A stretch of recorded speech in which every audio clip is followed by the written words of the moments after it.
পেশ করবেন সেই সুদূর যশোর হইতে আগত আমাদের সেই রফিকুল ভাই, সেই দুলাভাই, ভাইরাল দুলাভাই আপনার বক্তব্য আপনি চালায় যান।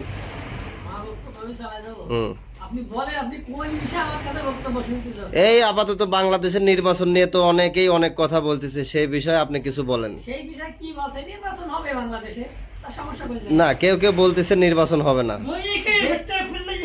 যে বলছে নির্বাচন হবে না তার অবশ্যই ব্যাখ্যা দিতে হবে যে কেন নির্বাচন হবে। মানে ব্যাখ্যা চাইতে গেলে তো তারা তো ব্যাখ্যা দিতে অক্ষম। অক্ষম যদি হয় তাহলে তার কথায় কোনো ভিত্তি নেই, ও ভিত্তিহীন কথা। ভিত্তিহীন কথা মানে আপনার যুক্তিতে আসে তারা ভিত্তিহীন কথা বলতেছে, তাই না? হ্যাঁ।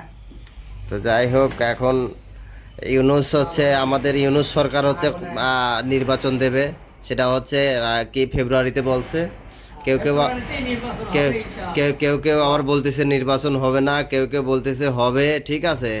কেউ কেউ বলতেছে বিএনপি ক্ষমতায় যাবে, কেউ কেউ বলতেছে জামাত ক্ষমতায় যাবে।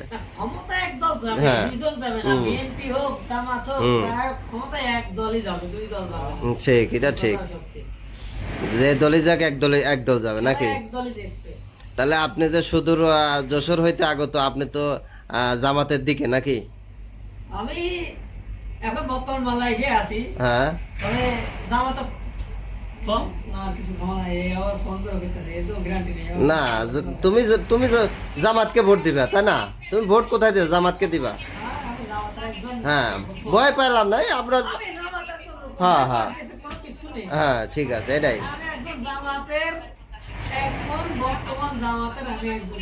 হ্যাঁ, ঠিক আছে, ধন্যবাদ।